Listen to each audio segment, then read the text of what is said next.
Hello everyone and welcome back once again for the sessions of class 11 accountancy। आज हम जो discuss करेंगे वो chapter number 20 capital and revenue का second part रहेगा। हम हमारे फर्स्ट पार्ट में एक्सपेंडिचर के पॉइंट ऑफ व्यू से डिस्कस कर चुके हैं कि कैपिटल एक्सपेंडिचर क्या होता है एंड रेवेन्यू एक्सपेंडिचर क्या होता है। मुझे उम्मीद है कि आपको वो सेशन बहुत अच्छे से क्लियर रहा होगा।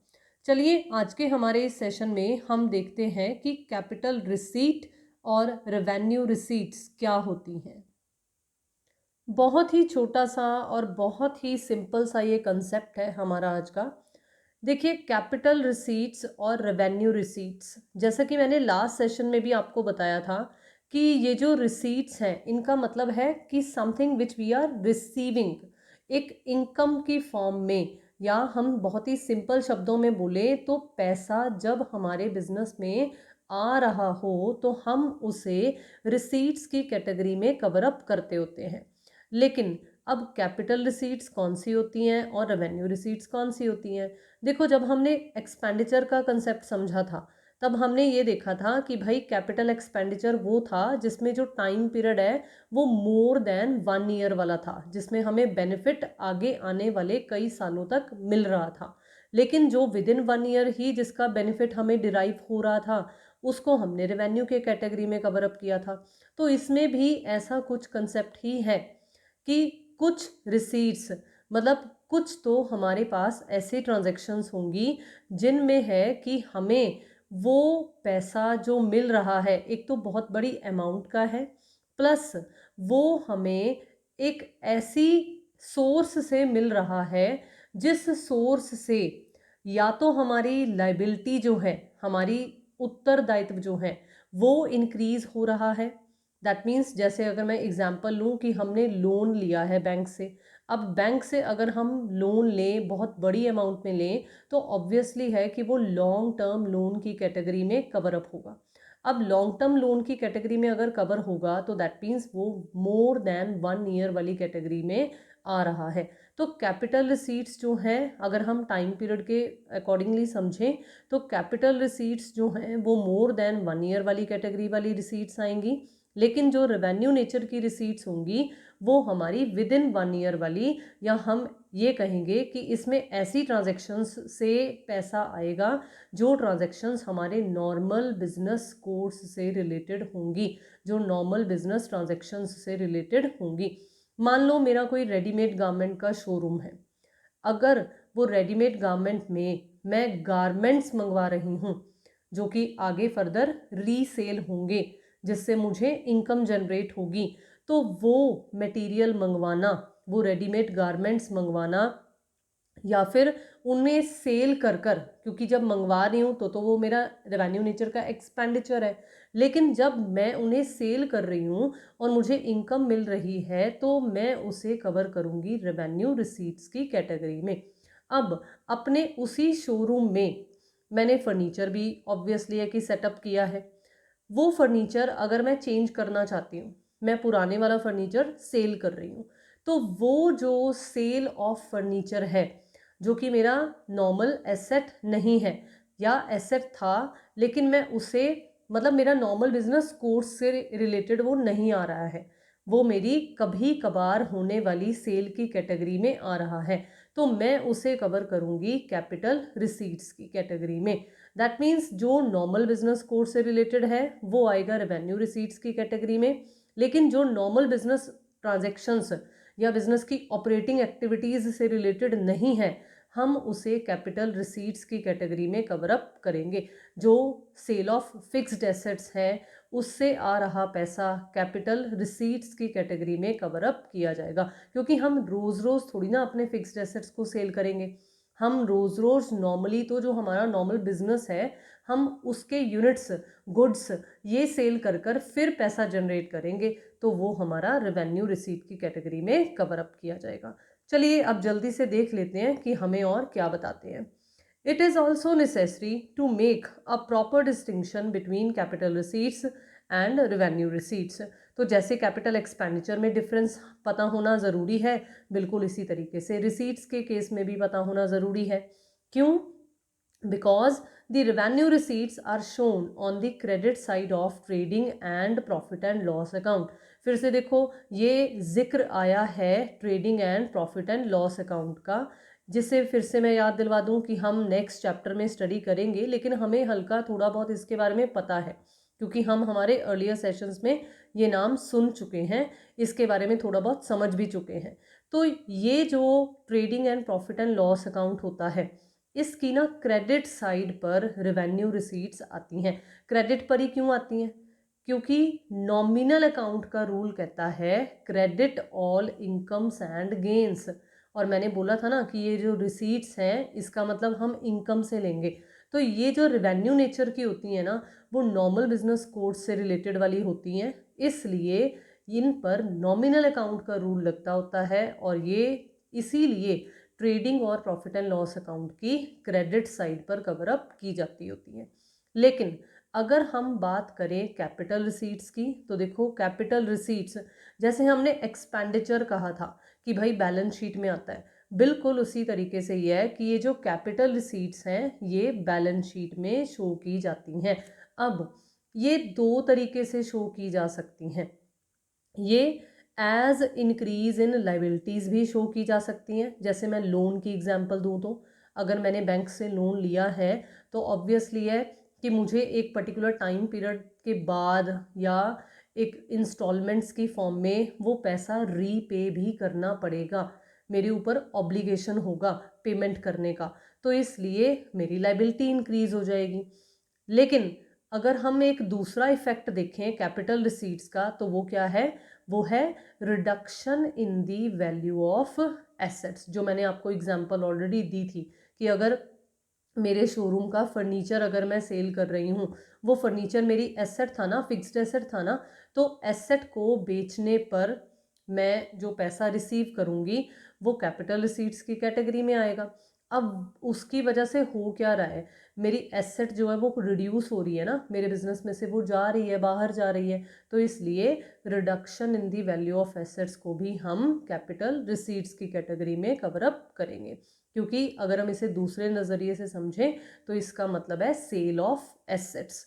तो इसलिए कैपिटल रिसीट्स की कुछ एग्जाम्पल्स जो उभर कर आती हैं वो क्या है? ये देखिए, ये जो नंबर 1 एग्जाम्पल है एंड नंबर 3, ये तो मैं ऑलरेडी आपको बता चुकी हूँ।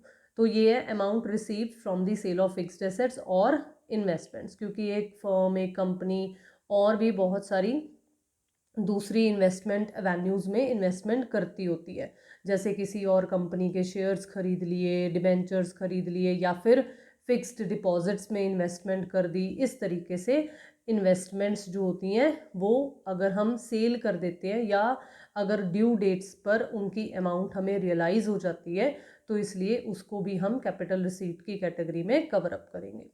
लेकिन अगर हम यहाँ देखें सेकंड पॉइंट, तो देखो ये कितना अच्छा पॉइंट है कि जो कैपिटल कंट्रीब्यूट की जाती है प्रोप्राइटर्स के द्वारा, अब जब नया बिजनेस शुरू किया जा रहा है, हम अकाउंटिंग इक्वेशंस से ये फर्स्ट लाइन पढ़ते होते थे ना, started business with cash, journal entries में भी ये पढ़ते होते थे।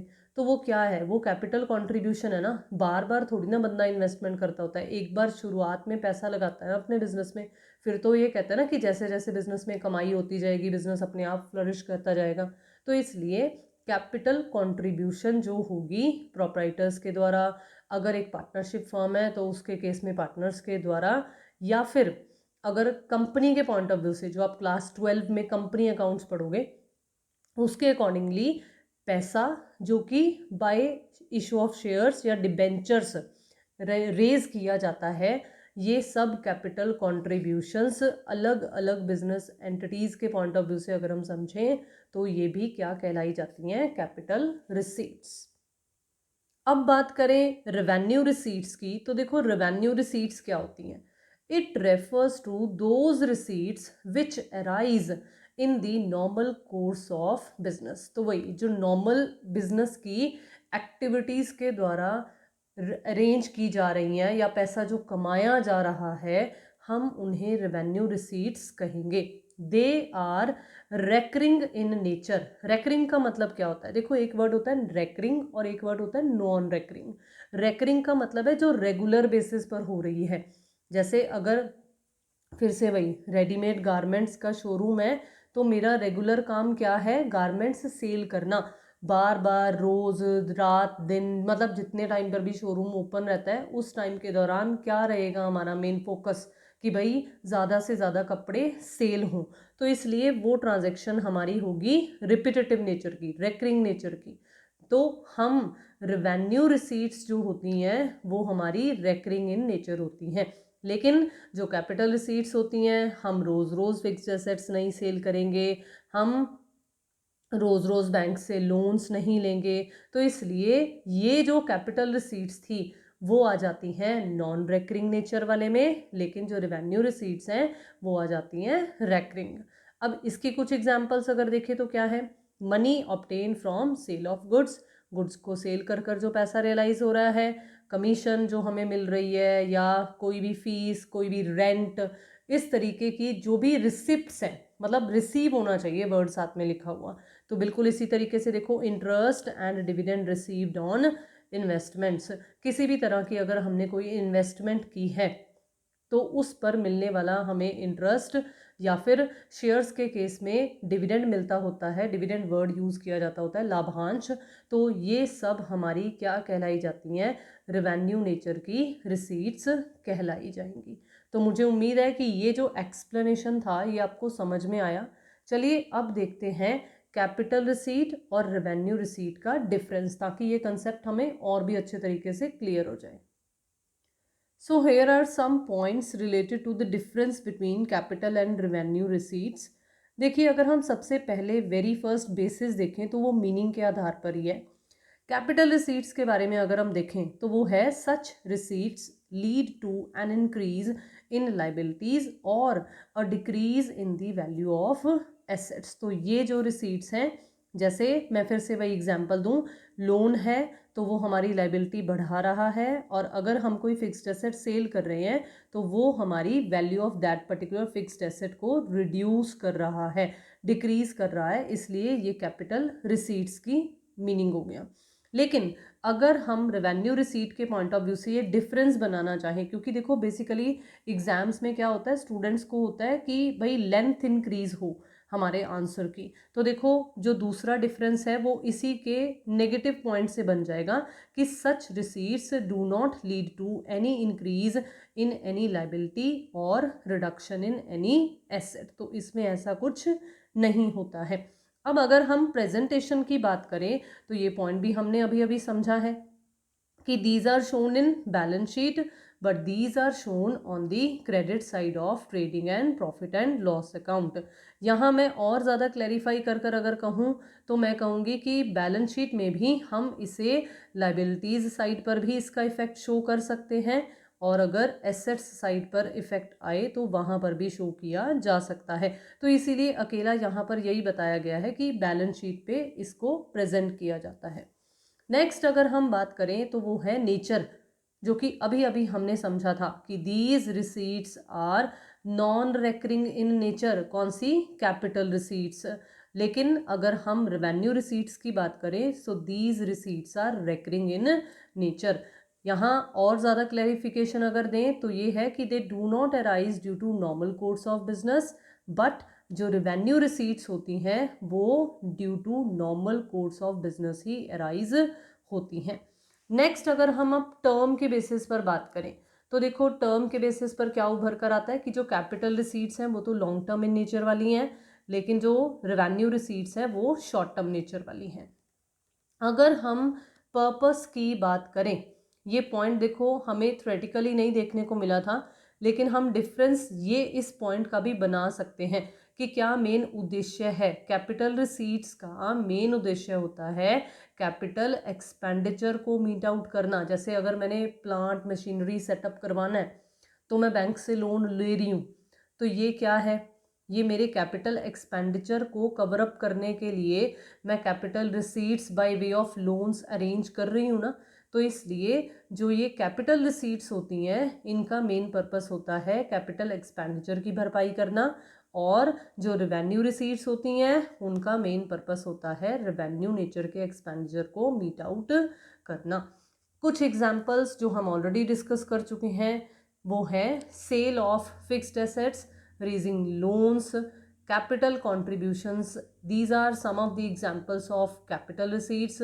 ऑन द अदर हैंड अगर हम सेल ऑफ गुड्स की बात करें, commission, interest, rent etcetera, receipt, क्योंकि मैंने आपको बोला था कि ये वर्ड साथ में आपको ज़रूर लिखा हुआ मिलेगा, तो हम इन्हें क्या बोलेंगे, रेवेन्यू रिसीट्स। तो यहाँ पर इस पॉइंट के साथ ही हमारी ये जो डिफरेंस है और हमारा आज का जो ये सेशन था कैपिटल रिसीट्स और रेवेन्यू रिसीट्स का, वो यहाँ पर कवर अप होता है। मुझे उम्मीद है कि आपको बहुत ही अच्छे तरीके से ये पर्टिकुलर टॉपिक भी समझ में आ गया। काइंडली डू दी ऑनर्स, अगर आपने अभी तक चैनल को सब्सक्राइब नहीं किया है तो जल्दी से कर लीजिए। वीडियोस को शेयर करना, लाइक करना और अपने व्यूज़ कमेंट बॉक्स में शेयर करना बिल्कुल मत भूलिए। Thank you so much for watching the video and have a nice day.